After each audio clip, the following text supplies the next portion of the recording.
Je me pose toujours la question, quand on fait un enfant, une femme, elle choisit un homme, elle ne choisit pas par hasard. Il y a sûrement quelque chose qui fait qu'elle a choisi lui pour ses enfants. En général, c'est souvent parce qu'il est protecteur, il est sécurisant, c'est un soutien. Je peux m'appuyer sur lui si en cas de difficulté. Et ça va être le rôle de l'homme. Et il a une grande place, cet homme. Notamment, on le voit là sur les deux films, on a vu que cet accompagnement-là, et ben, les femmes peuvent aller sentir les mains de son homme, par exemple, sur son corps, ça lui permet de se projeter dans la main, par exemple, de son homme, et d'arriver à se fixer sur un point donné et à ne pas se disperser. Donc l'homme est aussi là pour cadrer. Et bien sûr, il y a toujours des autres. Donc tout ça, c'est le jeune de vie. Ça, il faut que ce soit pendant 9 mois le plus stable possible. Jusqu'au dernier moment, surtout dans le dernier mois. J'ai observé aussi dans les patientes que je suis, c'est que quand j'ai des accouchements qui ne se passent pas bien, je leur pose toujours cette question-là, qu'est-ce qui s'est passé les 3 dernières semaines? Et en général, je découvre le poteau rose. Des mamans qui ne se sont pas posées, par exemple, qui ne se sont pas intériorisées. J'ai une maman qui me dit, tu sais, on a eu une césarienne. Je lui dis, qu'est-ce que tu as fait la veille ou les jours précédents? Je faisais du béton avec mon mari. Super, la veille. Une autre qui démontait sa cuisine, elle perd les os après. Conclusion, c'est prématuré, que je n'ai pas bien réfléchi, il a du mal à descendre, ça se termine par un forceps. Là, j'ai une autre maman, dernièrement, une amie là, qui était sur le doré, j'étais étonné qu'elle ait une césarienne, je me dis, pourquoi alors, je me suis dit, bon, une césarienne, ok, mais qu'est-ce que tu fais les semaines avant? Elle dit, j'ai fait une pendaison de crémaillère chez un copain, il y a 2 jours avant, je faisais ceci, et en gros, pendant les 3 dernières semaines, elle était pas avec son bébé, elle était à l'extérieur de elle-même. Et ça, ça désaxe les axes des mamans, et à ce moment-là, les bébés, malheureusement, ils s'alignent sur l'alignement de la mère, tout simplement. Donc, je vais vous le répéter ça dans les séances, j'explique, j'insiste vraiment sur cette phase que j'appelle la phase de présence, de patience. Parce qu'il faut... on est pressé de voir l'enfant, donc il faut ronger son frein, de voir bien comment il est. Et après, présence, parce que tout se passe dans la présence, à mon sens, du corps, être présent à soi. Voilà. Parce que qu'est-ce qui se passe, c'est que l'enfant, quand il sent que sa mère est présente à lui, déjà en sécurité, et qu'est-ce qui fait que la mère est présente et prête à lâcher l'enfant, c'est parce que tout autour d'elle, tout est OK.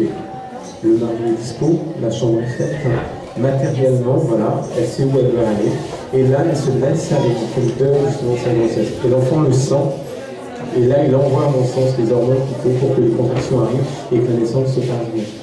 Il y a tout un processus qui est physiologique et naturel. Je vous rappelle vraiment des mammifères. Moi, j'observe, excusez-moi la comparaison, mais des juments ou des vaches, je vois comment elles mettent leur petit au monde, elles ne se posent pas trop de questions. Et vraiment dans cette dimension-là. Donc c'est retourner, je veux dire, à notre instinct, je veux dire animal qui est là, qui est reptilien.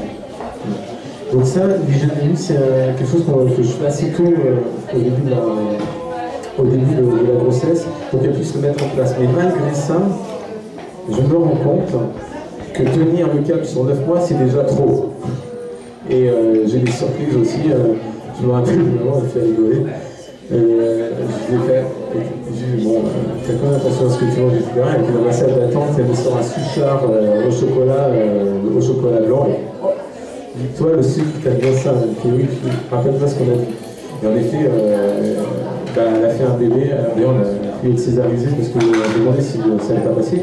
On avait bien changé d'accoucher par voie basse. Elle a accouché par voie basse avec une petite ventouse sur la fin, mais le bébé faisait 3 kg, il ne fallait pas qu'il fasse plus. Et là, elle a compris ce que je dis, parce qu'il y a 2 ans, je fais très attention à ce que je mange. Donc l'expérience permet ensuite de préparer les expériences futures.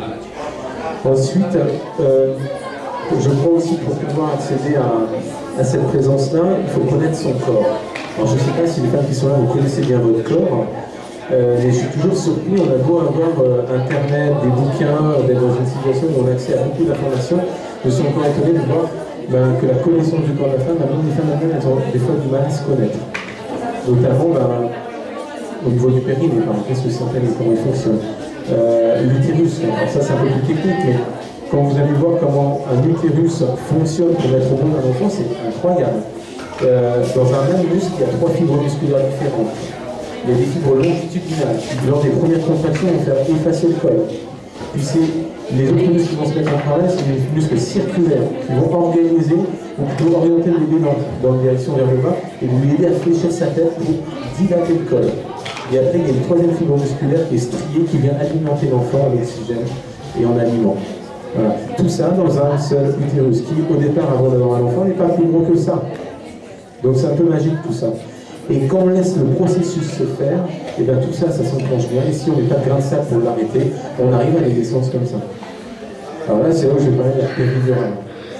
C'est une contraction utérine régulière et intense, où le processus naturel se met en place. Si on pose une péridurale, on arrête ce processus-là. Et on va être obligé, quelques heures plus tard, de mettre des ocytocines de synthèse pour accélérer en fait le travail.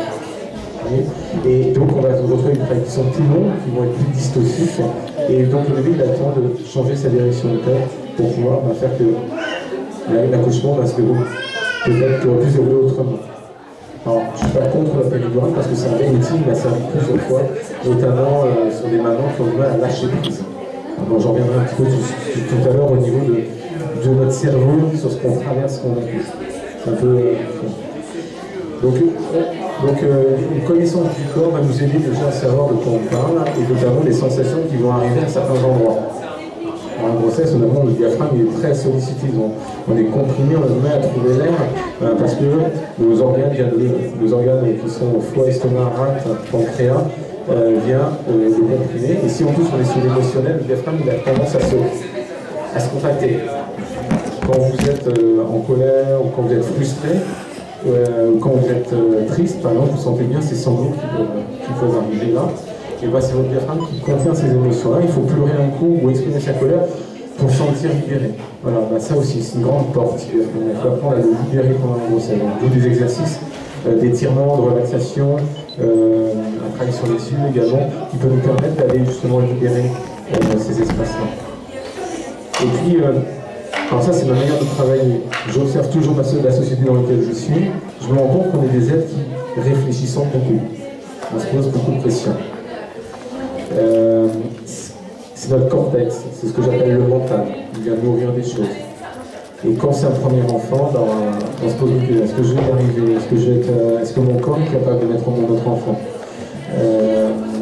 Il y a des questions qui viennent parasiter votre confiance tout simplement. Donc je vais utiliser ce cortex qui est très très puissant dans notre société, je vais le nourrir. Et comment je vais le nourrir? Je vais lui expliquer comment ça fonctionne, le corps, avec ma connaissance ou mon observation. En fait, en fonction de mes états intérieurs, moi en tant que sage-femme, je peux faire quelque chose. Et c'est là où je me suis encore rendu compte que même moi, si dans la sage-femme que je suis, je ne suis pas posé tranquillement, je peux même arriver à désorganiser en fait un travail qui se passait bien. Pourquoi? Parce qu'une femme qui est en face de moi, c'est mon propre miroir. Voilà. Et donc moi, je fonctionne comme ça. C'est-à-dire que quand il y a un blocage devant moi, c'est quelque part il y a un blocage en moi. Et c'est en allant voir en moi, et mon appréhension de l'expérience que j'ai là, qu'il va falloir, je vais vous dire quelque chose en moi qui va peut-être aider la personne en face à lâcher. Voilà. Donc je fonctionne comme ça. Donc je sais pas, moi je connais pas grand-chose, j'essaie d'être au plus proche du moment présent. Et là ça revient à ce que tu disais, c'est que la présence en effet, elle peut débloquer des situations assez étonnantes.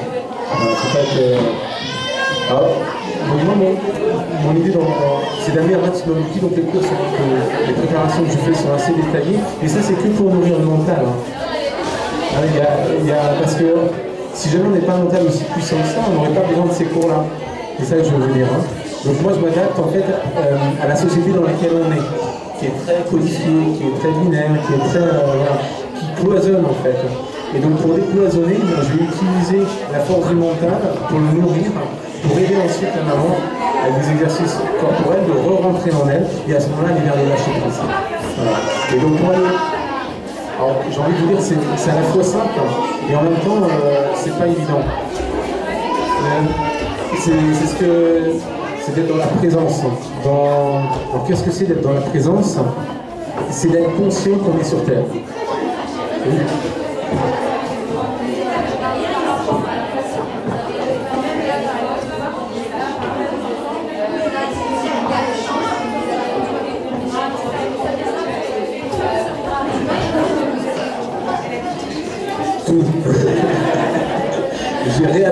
métier de sage-femme.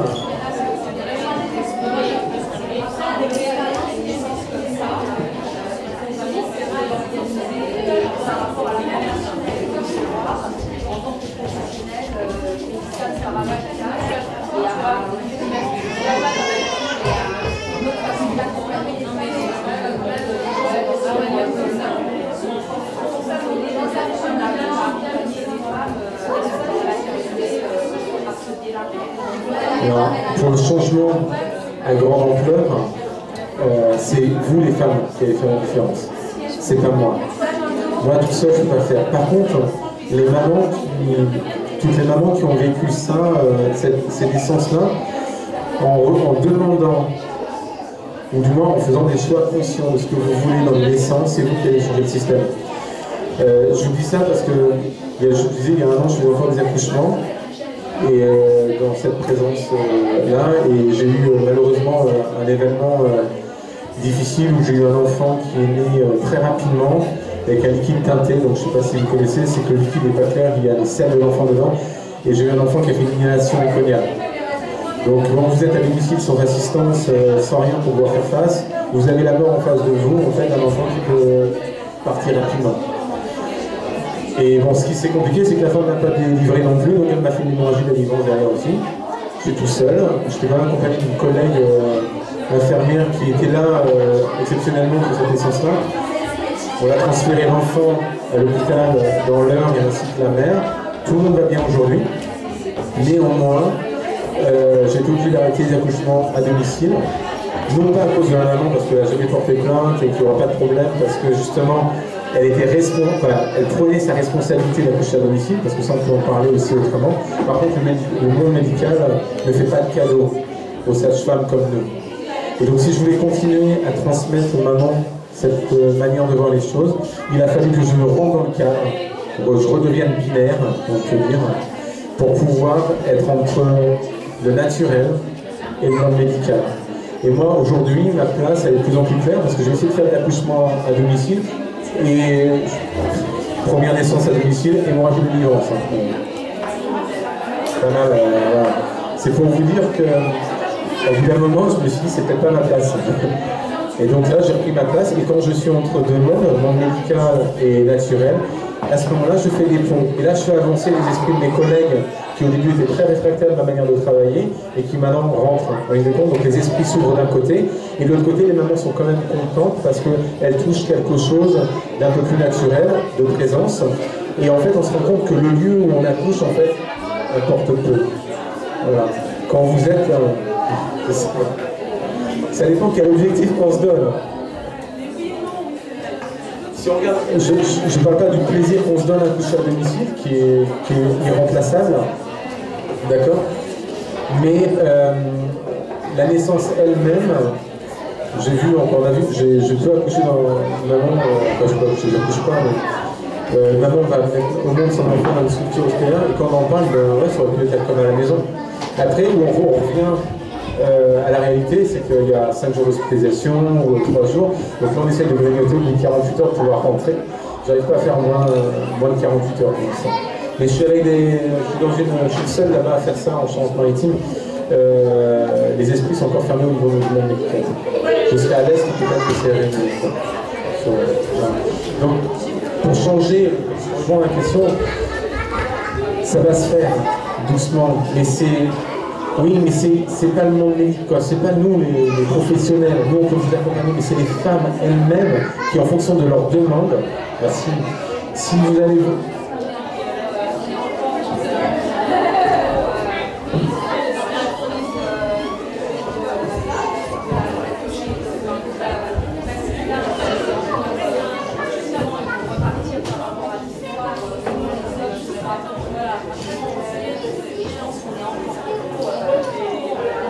Oui. L'ouverture, elle se passe dans le service, en fait. C'est-à-dire que la femme qui demande à avoir un accouchement, on va dire comme celle-ci, si elle va voir un gynécologue qui commence à la mettre dans un moule avec des trucs trop carrés, elle est en droit de dire vous, monsieur, c'est pas ça que je veux, je change. Je vais voir quelqu'un d'autre. En fait, l'autorisation qu'on se donne, à mon sens, d'aller dire non à quelqu'un qui ne nous convient pas. Et c'est là où est la faiblesse.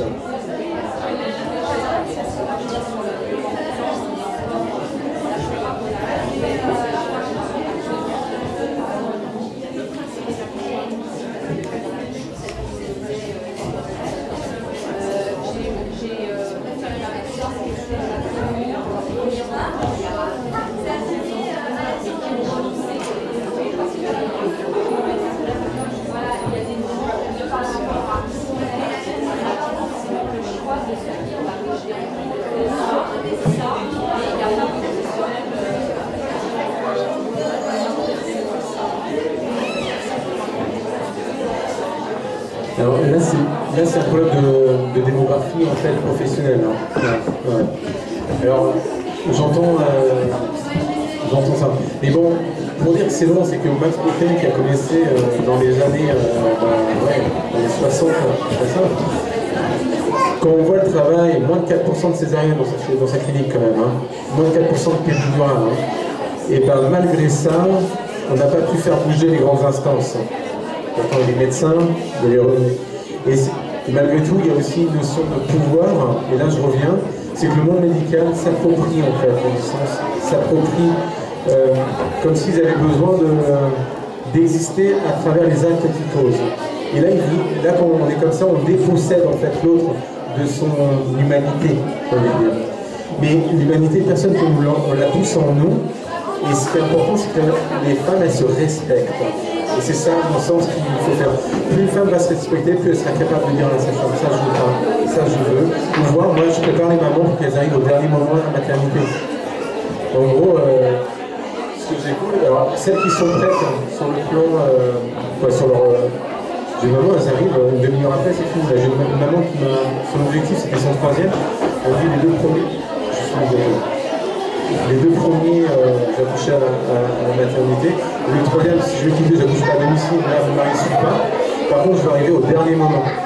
Je la prépare à peu près avec cette perception-là. Et puis, elle m'envoie un premier SMS à 3h30 du matin. Bon, j'ai des contractions de 1h jusqu'à 2h. J'entends pas le SMS. Donc, je dormais tranquillement. Puis à 4h30, elle m'appelle quand même. Et là, je dis, oui, c'est fini. Alors, je l'avais vu la veille, le col, il était pas du tout prêt à s'ouvrir. Je lui dis, c'est pas pour ce soir, donc comme ça on peut se planter, mais c'est grave, ça. Et ça c'est génial aussi, donc on peut rien programmer avec cette truc, et ça c'est bon. Et elle me parle, j'entends, je dis, bon je crois que ça commence, mais il y a peut-être un peu de temps encore. Bon, je vais prendre un bain aux huiles essentielles de lavande, je travaille aussi avec l'aroma, pas mal. Et elle me rappelle une heure après, elle me fait Bruno, là je crois que... Et là je vais entendre dire, je te passe mon mari. Ok, là c'est bon, je vais y aller, on donne rendez-vous dans 20 minutes. On arrive dans 20 minutes à la maternité, elle était sur le parking, et en effet, elle était debout, elle trouvait les positions, entre deux contractions, elle nous parlait comme je vous parle là. Voilà, calmement. Et quand il y a une contraction, et ben, elle passait dans un état où elle pouvait très concentrée, très présente dans le corps avec son bébé, et puis d'un moment, pof, elle pétait un plomb dans le sens que l'esprit, on voyait l'esprit s'agiter. Alors pour voir l'esprit agité, c'est pas dur, hein. Elles font comme ça.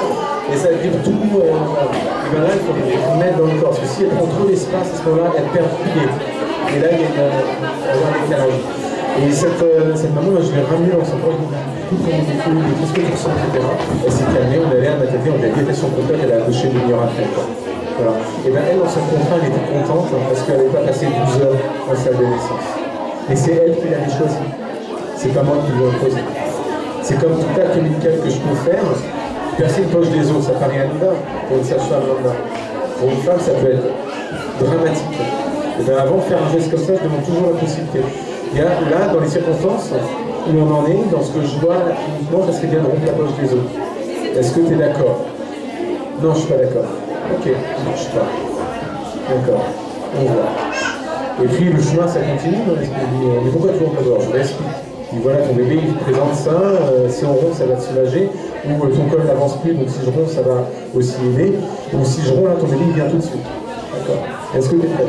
Non, je suis pas prêt. Ok. À un moment donné, Bruno, je suis prêt. Ok, tu es prêt à quoi? À rompre la poche de l'eau. Alors, je fais répéter. Tu veux que je rompe la poche de l'eau? Tu es prêt? Tu es prêt à accueillir ton bébé? Oui, alors on y va ensemble. Et là on rompt. Et là, elle est prête. Mais c'est pas moi qui ai imposé. C'est elle qui m'a dit qu'elle était prête. Voilà. C'est toute la difficulté d'accompagner quelqu'un, c'est ne pas prendre sa place, ne pas faire ce que nous on voudrait faire. Et ça demande de la distance en fait. Voilà. Et être conscient du pouvoir qu'on a sur l'autre. Et là, alors, oui, j'ai mon espoir parce que là, je suis parti du réseau périnatal de Charente et on est en train de faire des commissions de sages-femmes qui travaillent dessus. Et on a des médecins qui sont dans ces réseaux-là qui sont prêts à ouvrir. Donc oui, je suis assez confiant. Mais il y aura toujours, comment dire, l'apport du médecin obstétricien, c'est comme tout le monde, c'est pas être reconnu, c'est de perdre sa place, c'est toute une histoire de... C'est un problème d'ego en fait, hein, excusez-moi de le dire. Je prends pas, j'ai un ego très fort aussi, donc je travaille dessus pour laisser plus de place à la liberté. Mais c'est ça. Et l'ego s'efface quand on est dans la présence. Ça aussi, c'est quelque chose qui est intéressant à explorer. Donc, a priori, bon, on arrive sur la fin parce que j'ai pris pas mal de temps. J'espère que ça vous a intéressé. En tout cas, merci de votre attention. Merci.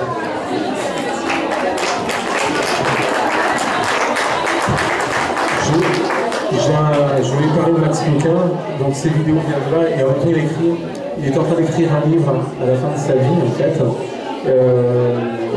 C'est les aventures d'un toupie de campagne et accoucheur. C'est son premier tome, je crois pas qu'il y aura le deuxième parce qu'il n'a pas eu le temps, c'est la partie de... Mais en fait c'est le premier tome où il explique comment il en est venu accompagner les mamans en campagne, dans un petit village, et a créé en fait les outils qu'il a. Donc il y en a quelques exemplaires qui sont là-bas en présentation. Si jamais vous êtes intéressé, on pourra tout à fait vous faire parvenir aussi. Voilà. Merci.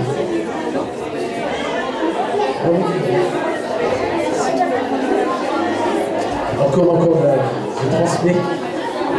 Oui, c'est Châteauroux, bah oui. Il y a aussi un colloque qui va avoir lieu au mois de septembre à Châteauroux, donc où se sont déroulées ces naissances-là. On va les laisser là pour ceux qui veulent. En tout cas, l'intitulé c'est Naître à la maison d'hier à aujourd'hui. Donc on va reparcourir toute l'histoire à travers les sages-femmes et les femmes également, la naissance à domicile, avec des intervenants, alors il y a plusieurs personnes qui interviennent, des tables rondes aussi sur ces discussions-là. Donc c'est vrai que pour faire avancer les choses, venez pour parler, pour poser des questions, mais également parler de vos expériences, parce que c'est ça qui fait votre expérience vécue et votre ressenti par rapport aux naissances que vous avez pu avoir et faire avancer en fait notre société sur ce point-là, parce qu'on a encore du chemin à faire. Merci.